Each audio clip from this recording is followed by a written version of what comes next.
Let me start this exclusive Club 1999 video by making a few clarifications. Okay? Now, I appreciate the fact that some of us get confused by the fact that all the videos which are recorded are on YouTube. Okay? And the assumption is that because the video is recorded on YouTube, everybody can access anything on YouTube. Not true. YouTube is simply a platform, okay? And you can choose to have a video on YouTube which nobody will ever see, only yourself and a few chosen people, okay? That is possible. Yeah, you just make the video private. You can also choose to have the video accessible only to members of a club like Club 1999, and therefore that video you categorize it unlisted. This video you're taking in is unlisted, which means it cannot be accessed by others outside Club 1999. The only way they can access it is if one of you members sends them a link, which I urge you never ever to, don't even think about doing that. Why? Because we carry a lot of very highly sensitive information here. There's a reason why the information that is in Club 1999 is not in the public domain. And in many cases, you will not understand why that information is sensitive. Okay? So please trust me on that one. So this, a statement like, oh, all the videos we see here on Club 1999 are on YouTube. That statement doesn't wash. Okay? Now, to clarify this even further, what I have done in this particular video is at the end, I've put links, video links, to other highly sensitive videos we have published that are exclusive for Club 1999 members. Okay? Now that the domains are over, let's get to it right away, because there's plenty we have to cover in this news roundup, very sensitive news roundup. Let's start with the president's advisors. In case you didn't know, the country is being run by a woman. That's the major decision maker. Yeah? Of course, I'm talking about the president's mother. Now, I have nothing against women. Indeed, those who have followed Kumekucha long enough will know that I always prefer a woman leader, anytime, anywhere. Kenya's history has shown us very clearly that women are more competent leaders because they feel more for the mwananchi. They feel more for the people down there. Yeah? They're able to identify more with the people who elected them into office. With men, men are very, it's easy for men to put their feelings aside and go straight for money. I'm not saying women are not corrupt, they are. But what I'm saying is that any day given a choice between a corrupt male leader and a corrupt female leader, I will take the female any day. And I have no apologies to make. However, in this case of the president's advisors, there is something else. Yeah? The female leader of the country is not alone. Yeah? She's surrounded by elders. Yeah? Wazee. Some of these people from Jomo Kenyatta's administration. Some of these people who saw what happened during the Jomo Kenyatta administration. This is the group that holds sway with the president as far as advice is concerned. And in my view, this is the group that has brought Kenya to the very major crisis and extremely dangerous position that the country is in today. And they continue to push us to the edge. Now, it is very easy to turn this thing into a tribal thing and say that the country is being led by Kikuyu elders. And indeed, some people have said that. But that is not entirely accurate. When an individual who's an advisor decides to protect the interests of a certain cartel, yeah, or the interests of a certain cash cow that they've been milking from, or they intend to milk billions and millions from, that individual is taking the decision on behalf of the cartel, on behalf of a few individuals. Now, the fact that that individual is a Kikuyu is neither here nor there, because the proceeds, the money they milk, the corrupt cash, yeah, they stash up, is not going to be shared with the Kikuyu community. So how does the Kikuyu community come in? And so in my humble view, it is wrong to say the country is being led by Kikuyus. or Kikuyus are destroying the country. That is not accurate, okay? Because I have news for you. Some of the people involved in these dirty dealings, wheeling and dealing at the expense of the country, are not Kikuyus. They belong to other tribes. Now, the saddest thing in all this development is the fact that actually Uhuru Kenyatta as an individual is a nice guy. He is not tribal, yeah? Indeed, when he took over the office as president, the whole idea was that after he got the ICC cases out of the way, he wanted to do good and leave Kenya a better place than he found it. That is the truth. And you will see from the president's body language, he is not comfortable, yeah? When he makes some of these announcements, most notably the cabinet announcement, you can read from his body language. His body language tells you everything about what he feels, what he really feels deep in his heart. He feels used, he feels scared, he feels panicked, etc., etc. But sadly for him, the buck stops at his table. Yeah, history will never talk about his advisors. History will always talk about the Uhuru Kenyatta presidency. And personally, I feel pity for him. Because while Mwai Kibaki had an excellent chance to turn around the Kenyan situation, while Mwai Kibaki had the golden opportunity to change things in Kenya forever and put the country on the right course, the guy threw it out of the window. But now, when historians sit down to write about Kenya or to judge this presidency and Kibaki presidency will come out much better than the Uhuru Kenyatta one. Indeed, I get amused when I hear people talking about the Uhuru Kenyatta legacy or rescuing a legacy. That is impossible. There's no Uhuru Kenyatta legacy to be rescued. It is already cast in stone. Nabado, because where the country is headed is a very bad place. You see, the group of advisors are hell-bent, yeah, on winning this battle. Yeah? To them, they must shut down Raila Odinga and his supporters. They must. Now, even a primary school child should be able to know, tell, predict what the consequences of that will be. But these people can't see it. Yeah? They can't see it because of the odds controlling them. They can't see it because of the money. Yeah? You know, money blinds, especially if you're making them in billions. Very sad. So that instead of asking yourself the question, what is best for Kenya? The question is always, what is best for our bank account balance? Tribe is only used to protect the cartel. Tribe is only used to protect the money-making enterprise. Meanwhile, out here, Kikuyus are suffering like the rest of us. They're going through the same problems the rest of the country is going through. In fact, it is worse for them because many of them feel that they are under siege, yeah, from the other tribes in Kenya. But the people they support, the people leading us, are very safe. They have round-the-clock security, yeah. They are surrounded by crack record squad GSU. They are safe. They don't feel under any siege, yeah. Very sad.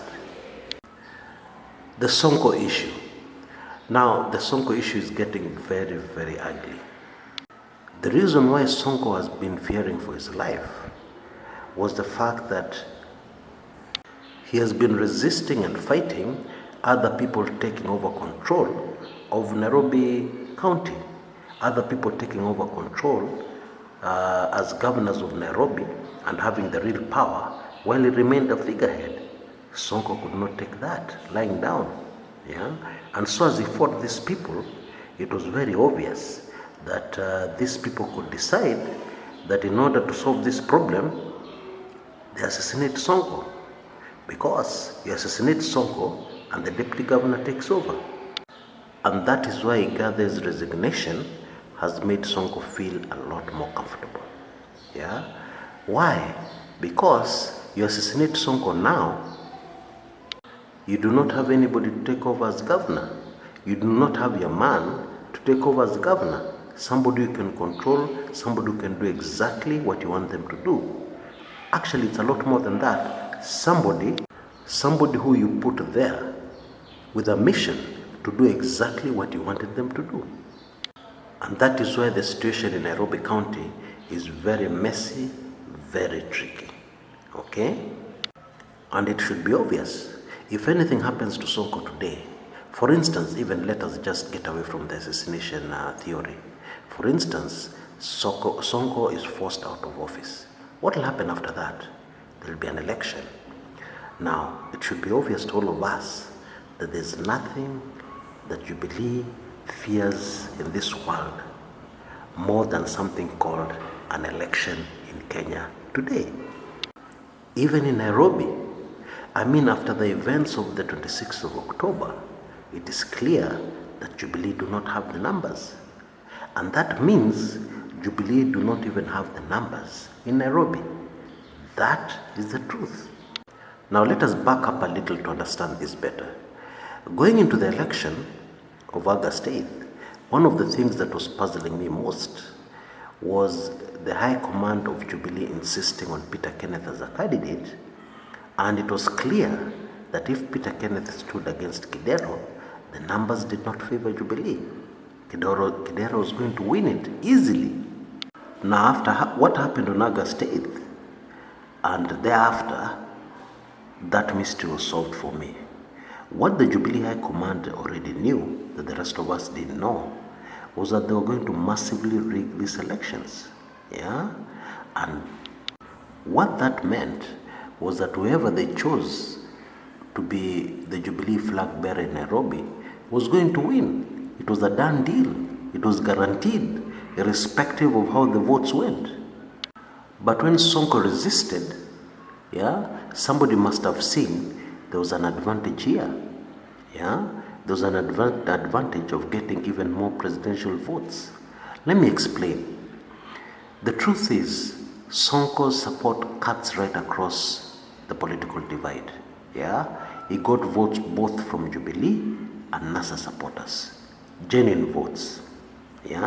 So if you want to rig a presidential election and you know that your candidate for governor already has support across the political divide, it's very easy.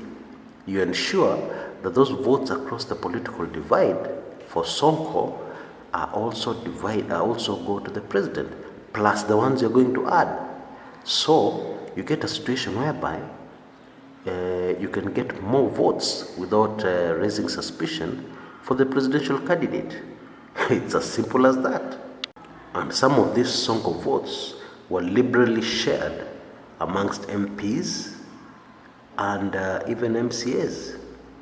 In my view, Esther Passaris was very lucky in Nairobi. Why do I say that?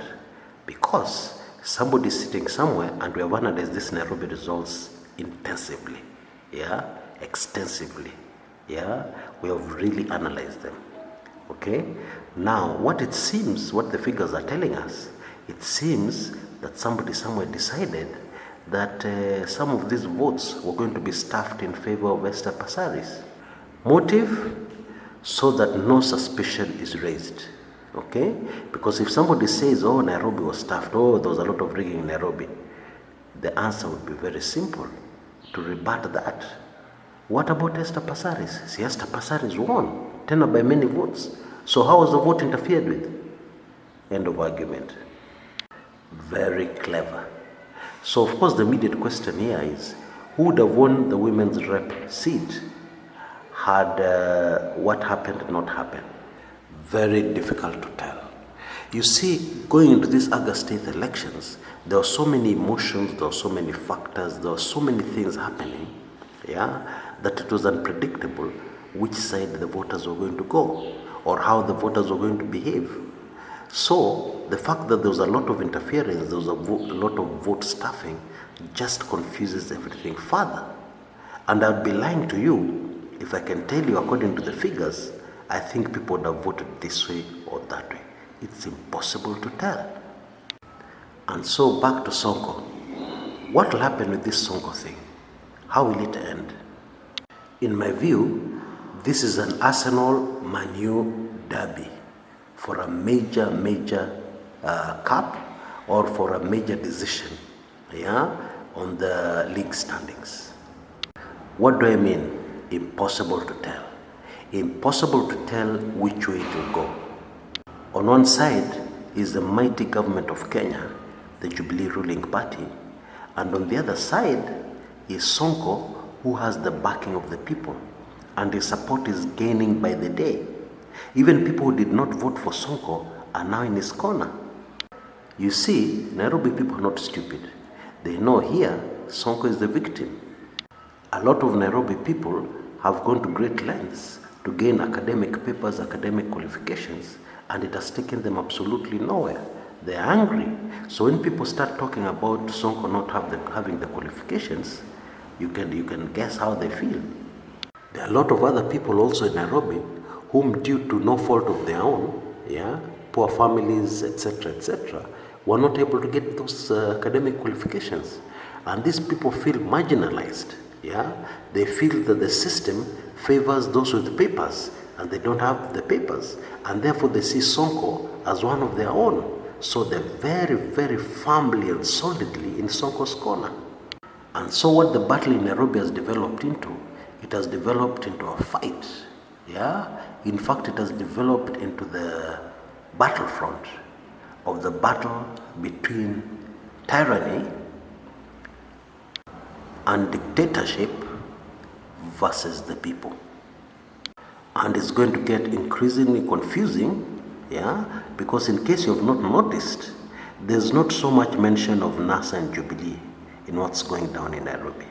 Okay? In fact, a visitor to Nairobi will be a bit confused. What party does Sonko belong to? He must be NASA. That, my dear friends, is the truth. On to the Raila swearing in. Now, if chaos is going to break out in Kenya, and if that chaos which is supposed to break out in Kenya will not have broken out by the time 30th of January comes, that chaos must break out on the 30th of January.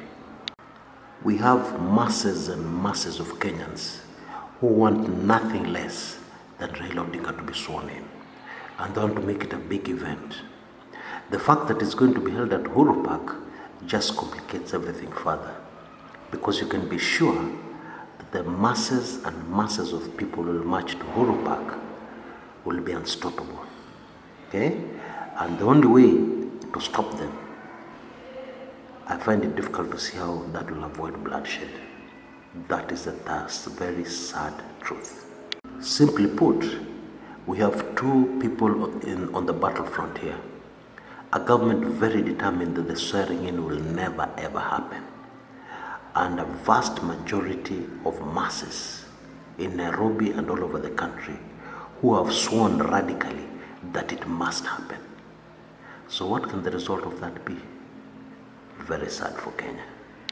In my view, negotiations is the only way to go. Why is negotiation the only way to go? Because look at history. Even where wars have been fought, civil wars, very bloody wars, at the end of the day, even after pouring all that blood, both sides sat on the table and negotiated. So why wait to pour blood to negotiate?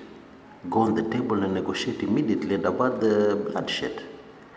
But it's very sad. I don't see any serious negotiations happening before 30th. I pray every day that they will happen.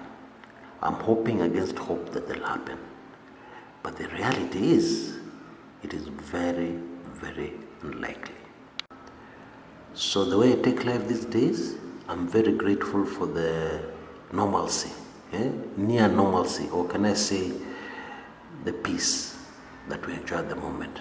And I'm trying to enjoy it to the maximum, to do everything I can do to the maximum before the real chaos starts. Until next time, this is Chris Komekucha.